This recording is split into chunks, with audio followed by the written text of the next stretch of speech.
Olá, essa é uma videoaula do capítulo introdutório da disciplina Paleontologia. E nessa aula nós vamos conversar um pouquinho com vocês sobre alguns conceitos, né, da paleontologia, a começar pela próprio termo, né, paleontologia, e outros termos associados.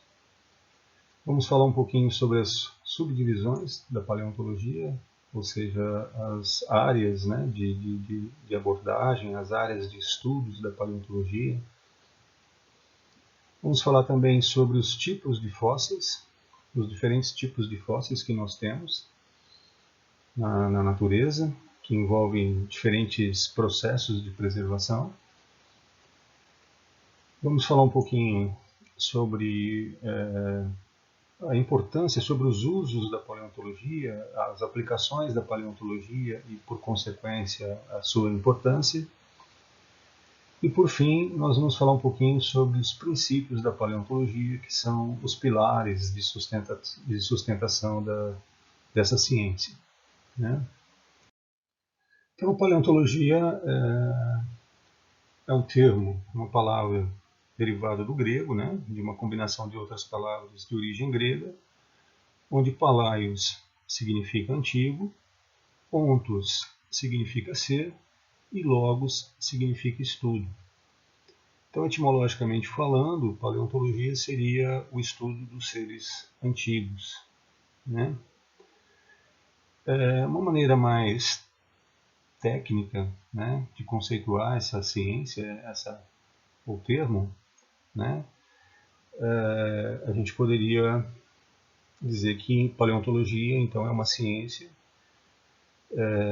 que se dedica ao estudo de fósseis,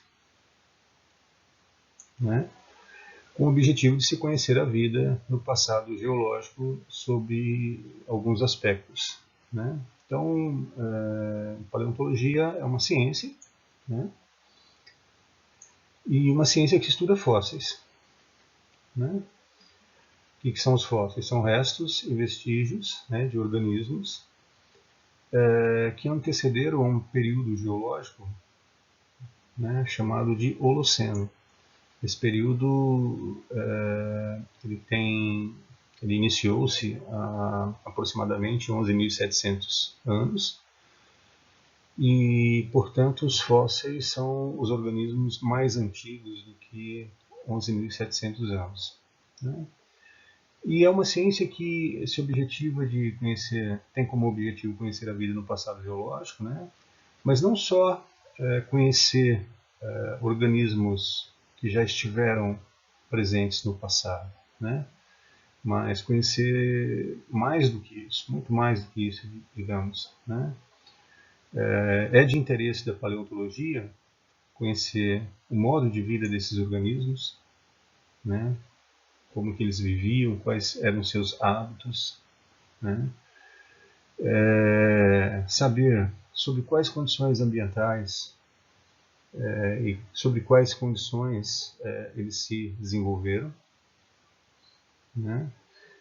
Quando eu digo quais condições ambientais, além de definir os diferentes tipos de ambientes, os parâmetros físicos, químicos desses diferentes ambientes, né?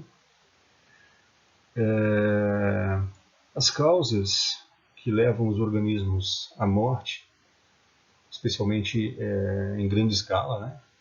As causas das mortandades em massa e também das extinções, né? Sabemos que muitos organismos estiveram, né, presentes no nosso planeta, no entanto não se encontram mais presentes, ou seja, foram extintos, né? E os eventos que proporcionaram essas extinções também são de interesse da paleontologia, além, é claro, daquelas prováveis relações filogenéticas, né, dos organismos, né, entre os diferentes tipos de organismos, né. Isso é muito interessante para a biologia, porque é através dessas informações que se chega na concepção de evolução, né, que nós temos hoje na biologia, estudando essas relações entre os diferentes grupos, entre os diferentes tipos de filos, né, presentes dos organismos que já estiveram e que estão presentes atualmente no nosso planeta. A paleontologia é uma ciência que foi inicialmente demandada, né, pela geologia. Né? Como assim? Os fósseis, né, foram surgindo em trabalhos, né, foram sendo encontrados em trabalhos cujo foco muitas vezes eram geologia especificamente, né? E aí, a partir do momento que foram encontrados, né, os fósseis, né, nesses trabalhos de geologia, criou-se, né, uma demanda para o estudo deles, né, para que eles fossem contextualizados na história geológica que se estuda, né, que se estudava em cada um desses achados, desses trabalhos, né. E aí, então, vamos dizer que a geologia teria sido a ciência que demandou, né, vamos dizer assim, a primeira ciência que demandou estudar, né, aqueles restos e vestígios de organismos que estavam sendo encontrados nas rochas quando nos estudos geológicos, né. E para se entender a vida, né, antiga, né, para estudar a vida, né, aí necessariamente tem que se buscar os conhecimentos da biologia, né, e inevitavelmente tem que se buscar esses conhecimentos da biologia. Então, nós podemos dizer que a paleontologia é uma ciência hoje consolidada, né, tem seus princípios, digamos que independente, vamos dizer assim, entre aspas, né? Mas é uma ciência que tem uma relação muito íntima, né, com a geologia e com a biologia. Né? A paleontologia ela pode ser subdividida em outras áreas, né? Como por exemplo animais e vegetais, né? Nós podemos então a partir desses reinos, vamos dizer assim, dos animais e dos vegetais, nós já temos aqui pelo menos duas subdivisões associadas, né? Que seria a paleozoologia e a paleobotânica, né? A primeira focando no estudo de animais e a segunda no estudo de vegetais. Poderíamos falar de uma divisão que baseia-se na dimensão dos fósseis, né? Aí nós poderíamos então definir a macropaleontologia, né, que destina-se ao estudo dos macrofósseis, ou seja, de fósseis de dimensões maiores, né? E também teríamos a micropaleontologia, que seria a parte da paleontologia que refere-se ao estudo dos fósseis de dimensões microscópicas, né, chamados microfósseis. Né? Temos uma parte da paleontologia que destina-se ao estudo de um tipo de fóssil específico, que nós vamos falar na sequência, né, que são os icnofósseis, que são marcas de atividades de organismos produzidas ainda quando esses organismos estavam vivos. Né? Enfim, né?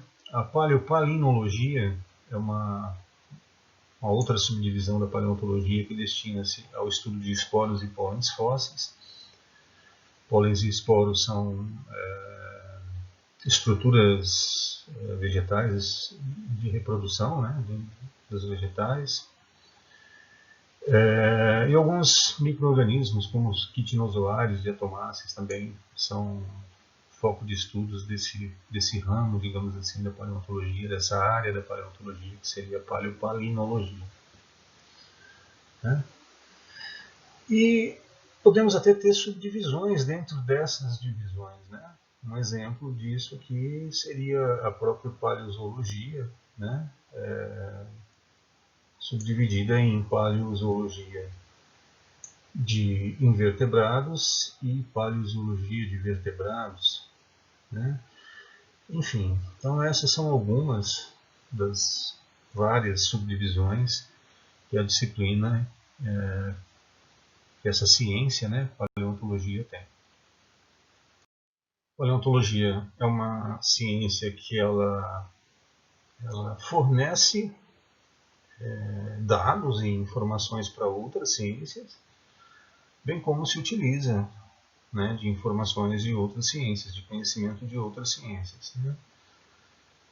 Então, como já falamos, né, a biologia ela fundamenta-se, né, basicamente na geologia e na biologia, né? Aqui são ciências, campos científicos fundamentais que são muito relacionáveis à paleontologia, né? Mas a paleontologia se ocupa também de informações da química, da física, da matemática, né? Quando estudamos, por exemplo, processos de fossilização e da fase diagenética, ou seja, onde os sedimentos vão se transformar em rochas sedimentares e conter, né, o registro fóssil, a gente fala de algumas reações químicas, de algum conhecimento da química, né, nesses processos. A gente resgata alguns conhecimentos da química para estudar esses processos, né? Quando a gente estuda o transporte, por exemplo, dos organismos, né, a gente se utiliza, né, quando a gente estuda a abrasão, as transformações que os organismos podem sofrer ao longo do transporte, de onde o organismo morreu até onde ele vai ser depositado e fossilizado, né, a gente tem que necessariamente resgatar conteúdos da física, né? Quando a gente faz tratamento estatístico com fósseis, né, é um exemplo da paleontologia se utilizando da matemática, tá? Então, essas ciências fornecem, né, muitas e necessárias informações para o estudo da paleontologia, para os estudos que são desenvolvidos na paleontologia. E, por outro lado, a paleontologia fornece dados também, né, e informações para outras ciências e ajuda, obviamente, no desenvolvimento delas, né? E aí a gente pode citar, por exemplo, a geocronologia. Bom, geocronologia é um ramo da geologia, né? Assim como a estratigrafia e assim como a geologia econômica, são ramos da geologia. Tá? A geocronologia é uma parte da geologia que se destina ao estudo de estabelecer idades, né, dos materiais terrestres, das rochas, dos sedimentos, né? E a paleontologia é uma ferramenta extremamente importante, né, porque os fósseis estão distribuídos, né, ao longo do tempo geológico, de forma que eles podem ser utilizados como guias para a datação de rochas, de estratos de rochas sedimentares, né? A paleontologia também contribui para a estratigrafia. A estratigrafia também um ramo, né, de estudo da geologia, onde estuda-se as formações sedimentares, né, os estratos, né, as sequências deposicionais das bacias sedimentares, né, a organização daqueles estratos, né, na reconstituição de toda a sequência deposicional de uma bacia sedimentar, por exemplo. E aqui a paleontologia tem um papel extremamente importante, né? Pelos mesmos princípios que nós falamos que são usados na geocronologia, a paleontologia se torna útil também para a estratigrafia. Né? A paleontologia é muito importante do ponto de vista econômico, né, para a geologia. Né? Microfósseis são usados, alguns microfósseis são usados como guias para prospecção, para se buscar, né, petróleo, por exemplo, nas bacias sedimentares costeiras do Brasil. Né? A própria empresa Petrobras, né, ela tem um centro de pesquisa, né, que é o CENPES, onde ela tem setores, departamentos de paleontologia dentro desse centro de pesquisa, com paleontólogos, né,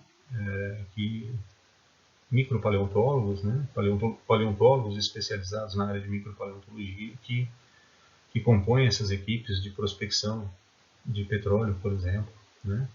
Os fósseis, esses microfósseis, eles são indicadores de camadas armazenadoras, né, de camadas que têm esse petróleo, esse óleo armazenado. Né? Ou seja, é a paleontologia fornecendo informações para a geologia econômica. Né? Tá? Então aqui a gente citou 3 exemplos da paleontologia, assim como ela faz uso da geologia, ela também dá um feedback, né? Ela também traz informações para a geologia. Né? E assim como ela faz uso para a biologia, né? ela se utiliza da biologia, desculpa, ela também fornece dados para a biologia. Mas como? Ora, todo o entendimento da vida antiga que se tem baseia-se no registro fóssil, né? E especialmente, né, a evolução, né? O entendimento de evolução hoje que se tem na biologia, né? Que é concebido dentro da biologia. Isso é fortemente baseado, né, no registro fóssil. Ok? Muito bem. Bom, paleontologia, como vocês já sabem, então, é uma ciência, né, que estuda os fósseis. Né? E o que é fóssil? Né? Ponto etimológico, do ponto de vista etimológico, é uma palavra que vem do latim, onde fósseis significa extraído da terra. Mas tecnicamente falando, né, seriam restos e vestígios de organismos, né, mais antigos do que 11.700 anos, ou seja, organismos mais antigos do que o período Holoceno. Né?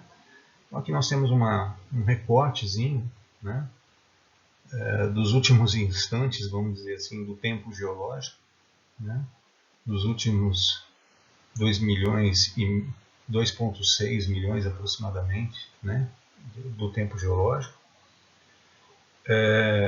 onde nós temos aqui, né, no Fanerozoico, né, no Éon Fanerozoico, na era Cenozoica, né, nós temos aqui o período quaternário, né, o último período da era Cenozoica.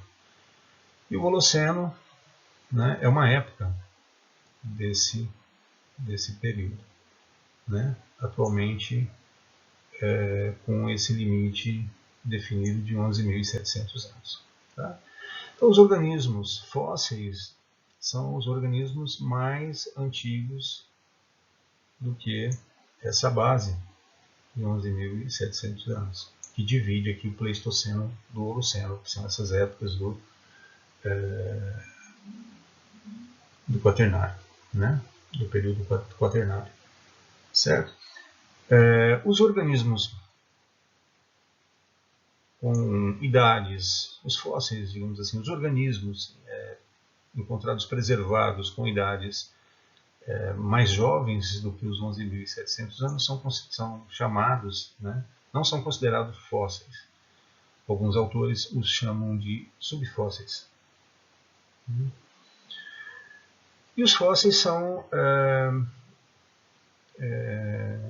principalmente, né, encontrados em rochas e nas rochas sedimentares, né, que são aquelas rochas que são formadas na superfície, né, dos 3 tipos de rochas que nós temos na crosta terrestre, né, as sedimentares são as que têm um processo de formação compatível com a possibilidade, né, de se ter o registro fóssil, né, uma vez que as formas de vida se estabelecem na superfície e os processos formadores de rochas sedimentares, né, os processos que envolvem desde o intemperismo, a erosão, o transporte, a deposição, né, são processos que se desenvolvem nos níveis mais superficiais, na superfície, onde a vida está presente, né? Então, por isso que os fósseis são mais comuns nas rochas sedimentares. Há 3 tipos de fósseis na natureza, né? Um tipo que nós chamamos de restos de organismos, né?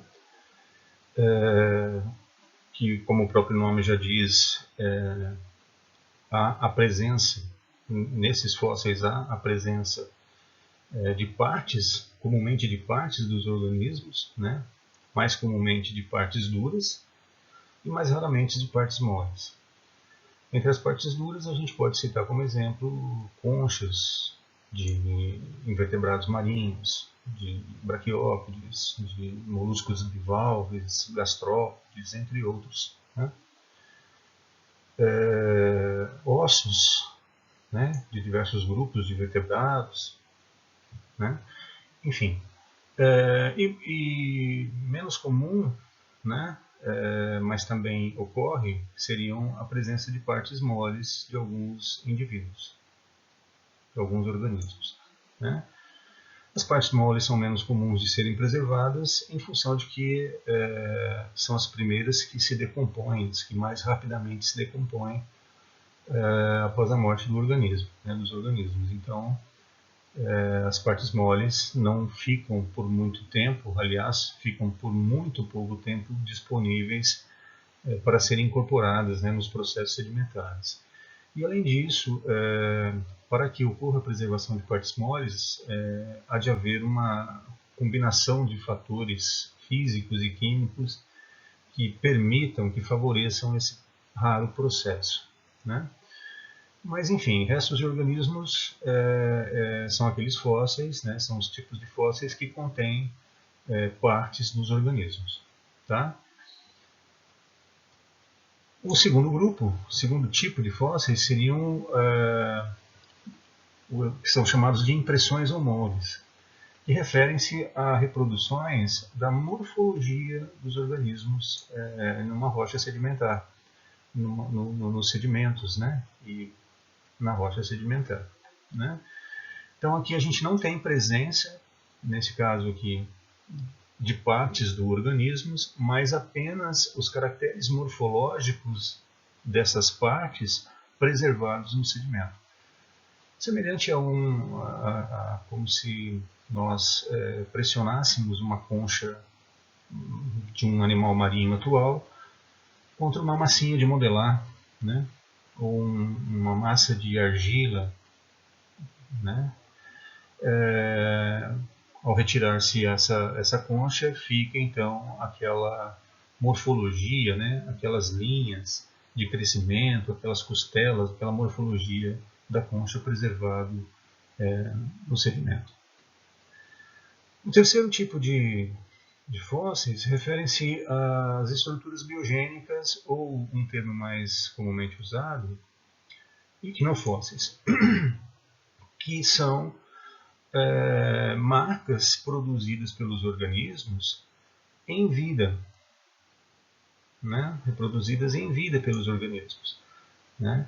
e que ficaram preservados nas rochas, né? Marcas do quê? Marcas de locomoção, como pistas, pegadas, né? Perfurações. Alguns organismos perfuram sedimentos, perfuram rochas, né? Alguns escavam, né? Fezes fossilizadas, chamadas de coprólitos, ovos, né? Ou seja, são estruturas, né, que são produzidas ainda quando o organismo está vivo, né? Então, são vestígios, assim como são as impressões, mas que são produzidas, o diferencial é que eles são produzidos pelos organismos em vida. Tá? Bom, como eu disse, essas estruturas biogênicas são mais comumente chamadas de icnofósseis, que significa vestígios, então, desses organismos produzidos em vida. Tá? Outros termos que são encontrados na bibliografia e que são sinônimos, né, seriam fósseis traços ou biógrafos. Okay?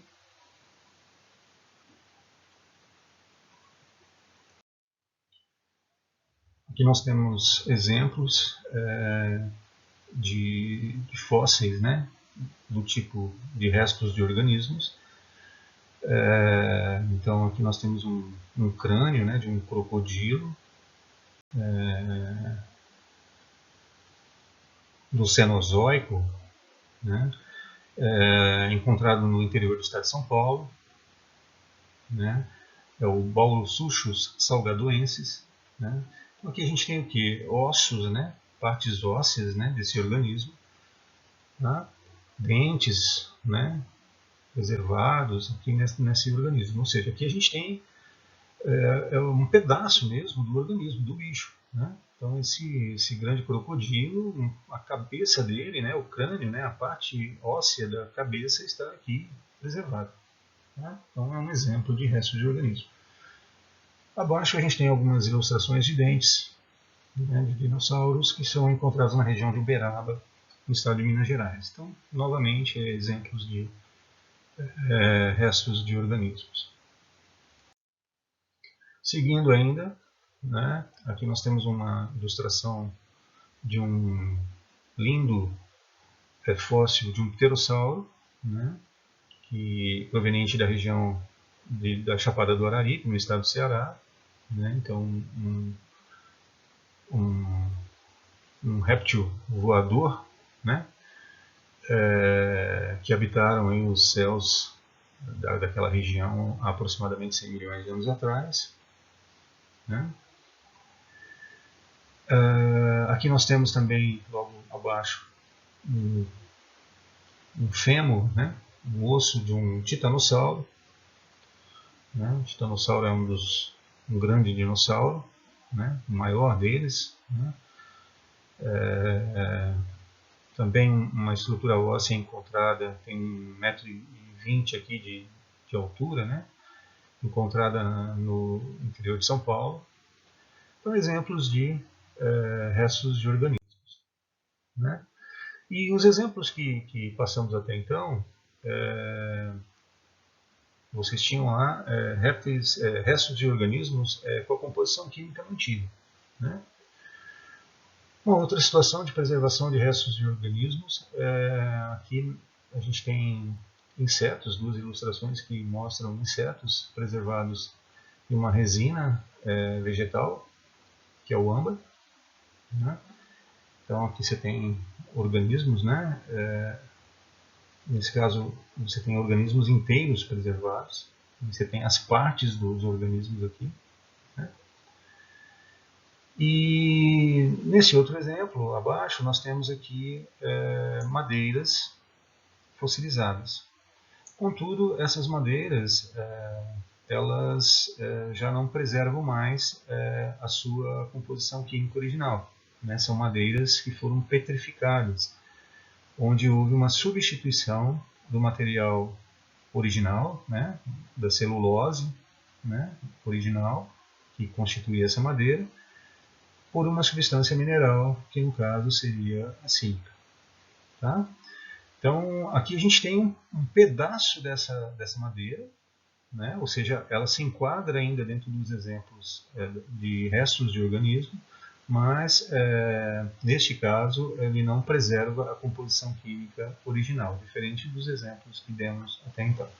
Né? Então, são várias ilustrações. Aqui uma seção ortogonal ao comprimento do tronco, né? Mostrando a preservação, inclusive, ainda que petrificado, fóssil, né? Mostrando a preservação de estruturas internas, né? Desse tronco, né? Dessa árvore. Enfim, exemplos de restos de organismos. Já esses fósseis nos exemplificam o tipo que nós denominamos de impressões ou moldes. Né? Então, aqui nesses casos, nós não temos mais a presença de partes do organismo, né? Mas apenas dos caracteres morfológicos deixados por essas partes, pelos seus esqueletos. Né? Então, aqui na palma da mão, nessa ilustração aqui, né, nós temos uma morfologia interna de uma concha de um braquiópode. Tá? Ou seja, essas linhas aqui representam costelas, né, das válvulas, de uma das válvulas desse braquiópode. Né? Então aqui a gente tem então a morfologia da concha sem a presença dela propriamente dita. Tá? Isso é da região de Chapada dos Guimarães, aqui no estado de Mato Grosso. Novamente, um outro exemplo, agora o trilobita, um organismo muito presente no início do Paleozoico, viveu até o final do Paleozoico, mas se extinguiu, não se faz mais presente nos nossos mares. E aqui também nós temos apenas morfologia das partes internas desse esqueleto desse organismo. Né? Então, não há nada de presença do organismo nesse fóssil, mas todos os seus caracteres morfológicos do interior desse esqueleto externo que ele tinha ficou então preservado nessa rocha. Tá? Então, aqui são dois exemplos de moldes, e como os caracteres morfológicos representados nesses moldes são de partes interiores, né, dos esqueletos deles, das partes esqueléticas, eles são chamados de moldes internos.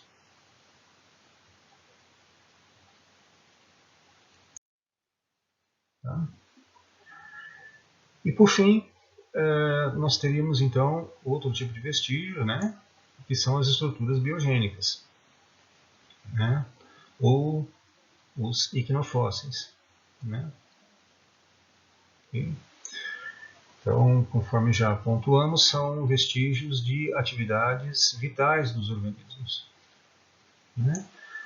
E que estão associadas a seus hábitos, né? Né? Então, por exemplo, associadas ao hábito de se deslocar de alguns organismos. Né? Então, a gente tem a produção de pistas, de tubos para aqueles organismos escavadores, né? Perfuradores, de sulcos, né? Que são produzidos na superfície por onde esses organismos se deslocam. Né? Outro exemplo de icnofósseis associados ao deslocamento seriam as pegadas. Né? A gente tem vários, né, exemplos de ocorrências fósseis de pegadas, desde grandes dinossauros até organismos menores, registrados em rochas. Né? Atividades, então, outro exemplo, né, de hábitos seriam as atividades biológicas de nutrição. Né? Então, dentre as atividades vitais, né, seriam atividades de nutrição, de alimentação. Então, nós temos como exemplo os coprólitos, que são os excrementos, né, as fezes que podem ser produzidas por vertebrados, invertebrados, Gastrólitos é um outro exemplo, que são minerais, pequenas pedras, né, que algumas aves têm no seu sistema digestivo, né. Temos icnofósseis associados a estruturas de reprodução.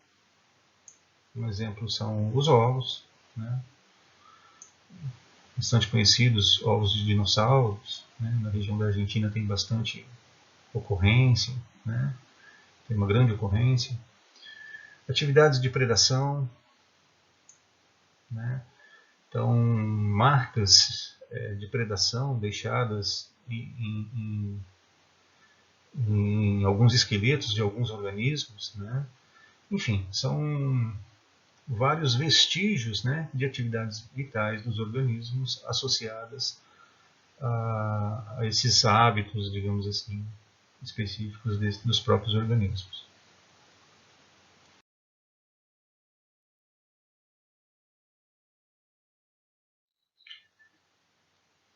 Algumas ilustrações de pegadas, né? Então são marcas, né, da morfologia do pé, das patas, né, dos organismos, né, sobre o substrato, né? Então aqui a gente tem antigos pisos, né, preservados por onde alguns organismos se deslocaram, né? Então aqui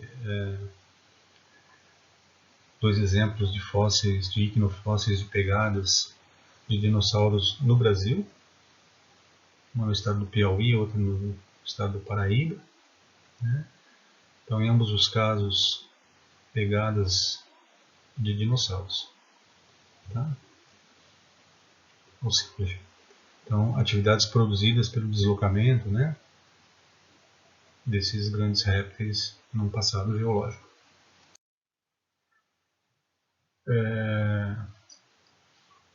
Icnofósseis de perfurações associadas à predação, né? Então aqui a gente tem várias ilustrações de esqueletos de invertebrados, né, marinhos, e esses esqueletos com marcas, né, de predação, que são essas perfurações, né, que revelariam que esses organismos teriam sido então predados, né? Essas perfurações, sua origem é atribuída a mordidas, né, dentadas de alguns répteis ou mesmo outros organismos que teriam predado então esses invertebrados.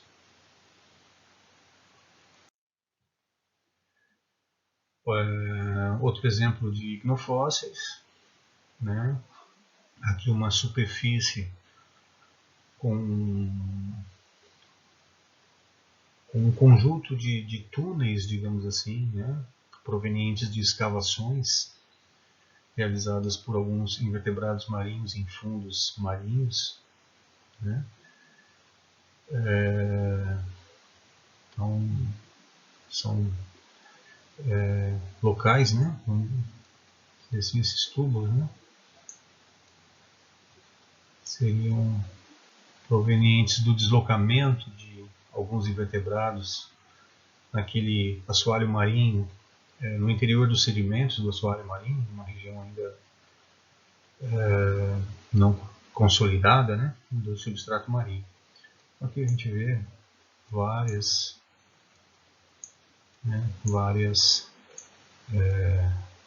desses túneis. Ok? Mais um exemplo de icnofósseis.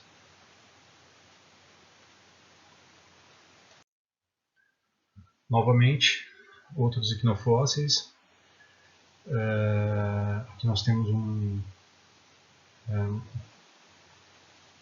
tubos também, novamente, tubulações, né? Ao contrário das anteriormente mostradas, essas tubulações aqui elas estão verticalizadas, né? Na camada sedimentar. Então essa posição, né? Então essas linhas aqui, ó, né? Isso aqui, por exemplo, são tubos, né? Que assim estão verticalizados, né? Então aqui são dois ângulos de vistas diferentes desse mesmo fóssil, né? Também associado ao hábito, possivelmente aqui ao hábito de alimentação, né? Eram organismos que se deslocavam, mas viviam, né, posicionados aqui nesse interior e eram filtradores, né, de sedimentos marinhos, enfim. Bom, aqui a gente tem uma vista lateral desse fóssil, né, como se nós estivéssemos olhando o perfil, a camada sedimentar em perfil, né, cortada verticalmente, né, ortogonalmente à superfície horizontal. E aqui a gente está vendo essa mesma amostra, visualizando ela por cima, né? Então aqui é como se fosse a superfície aflorante de uma camada. Então aquelas tubulações, né, podem ser vistas aqui por essas pequenas estruturazinhas circulares. Então esses são esses tubos, né? Outro exemplo de icnofóssil. Esse icnofóssil tem um nome curioso, né? Que são os escolitos. E coprólitos, excrementos fossilizados, né? Muitas vezes são substituídos, não mantêm suas composições químicas, muitas vezes não, na maioria das vezes, né? Ou seja, suas partes orgânicas são substituídas por partes minerais, né? E podem conter inclusões, né, que podem revelar, por exemplo, se esses excrementos são, no caso aqui, são de sinodontes, né? Então são organismos de porte grande, né? Podem ser encontrados presença de outros organismos que indiquem o seu hábito alimentar, por exemplo, né? Excrementos fossilizados, né? As fezes fossilizadas, os ovos, né? Outro exemplo também de icnofósseis, né? Então são o ovo tem uma particularidade, né? O ovo em si ele representa uma atividade vital, mas muitas vezes, né, no interior desses ovos já mineralizados, já substituídos, né, o seu interior, né, as suas porções interiores muitas vezes contém, né, restos de organismos, ou seja, partes ósseas, por exemplo, do embrião. É o que está mostrando aqui nesse ovo, né? Então aqui nessa parte clara, né, circular, onde o pesquisador onde está, né, essa parte clara aqui circular é a parte correspondente à casca desse ovo, né? E já aqui nessa porção interior há restos de organismos preservados, ou seja, partes ósseas desse embrião, desse saurópode, né, encontrado aqui. Então isso, o ovo em si, o icnofóssil é o ovo, né? E aqui nós temos os restos de organismos, no caso. E aqui essa ocorrência, né, na Índia, né, mostrando o pesquisador diante, né, de dezenas, né, de ovos, né? Uma ocorrência espetacular. Muito bem, continuando, né, então, ainda dentro da parte conceitual, né, a gente tem outros termos, né, que são vão ser comumente tratados, né, na literatura, dos quais nós vamos falar um pouquinho agora com vocês, né? Dentre esses termos nós temos o termo fóssil vivo, né, ou fósseis vivos, e o seu sinônimo, fósseis, relíquias, né, que, né, a que se refeririam, né, fósseis vivos. Fósseis vivos, na verdade, refere-se a organismos que são encontrados como fósseis a longo tempo, né, de longa data dentro da história da vida da Terra, e que também são encontrados como organismos atuais. E não há muitas ou nenhuma diferença entre a sua forma fóssil e a sua forma atual, né? Ou seja, são organismos que existem, né? Estão presentes no nosso planeta já há um bom tempo, há milhões de anos, né? E as formas fósseis mais antigas e as viventes, elas não têm muitas modificações, né? Praticamente nenhuma modificação ou muito poucas modificações. Nós dissemos então que esses fósseis, esses organismos, né, eles têm baixa taxa evolutiva, né? Ou seja, a quantidade de transformações seriam muito baixas ou pouco expressivas, né? Então aqui a gente tem 4 exemplos, né? Aqui nós temos uma planta existente atualmente e que também é encontrada como fóssil com as mesmas características, que é a ginkgo, né? É uma planta que existe desde o Jurássico. Tá? Então aqui a gente está falando de 150 milhões de anos, né? 200, né? Coisas assim. Nós temos um outro organismo, que é um braquiópode do gênero Lingua, né? Que também, isso é uma forma vivente, né? O que está na ilustração aqui, e ele é encontrado desde o Ordoviciano, ou seja, mais antigo ainda do que a planta, né? Que falamos anteriormente, né? Isso aqui tem mais de 400 milhões de anos, né?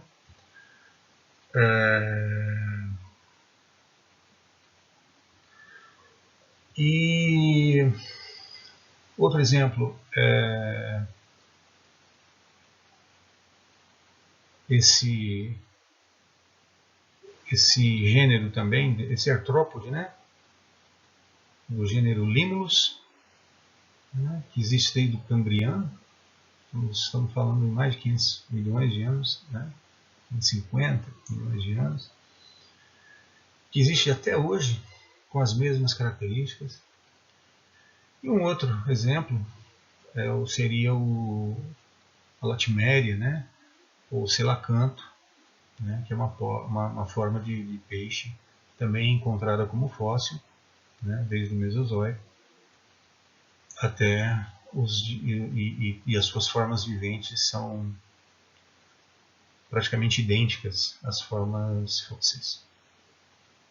Ok? Os fósseis índices ou fósseis guias já compreendem fósseis de organismos que viveram em um intervalo de tempo geológico dentro da história geológica da vida relativamente pequeno, né? Eles são, digamos que eles sejam organismos que teriam estado presentes em apenas um determinado período de uma era geológica, né? E esses fósseis também, esses fósseis índices, além de terem essa características de uma pequena distribuição temporal, né, ou uma pequena distribuição vertical, ou também uma pequena distribuição estratigráfica, esses organismos eles têm que também ter tido, né, uma ampla distribuição geográfica, né? Isto é, nesse tempo geológico, né, que eles viveram, eles têm que ter ocupado uma extensa área geográfica, né? A gente diz então que ele tem que ter uma ampla distribuição horizontal, né? Sendo assim, né, e se ele for um organismo abundante nas ocorrências fósseis que existem desse tempo, desse período geológico em que eles ocorreram, e se eles também tiverem características morfológicas que lhe garantam uma fiel identificação, digamos assim, né? Esses fósseis, então, eles são chamados de fósseis índices ou fósseis guias, porque o que significa isso? Significa que eles encontrados numa determinada rocha, eles são indicadores de idade dessa rocha, né?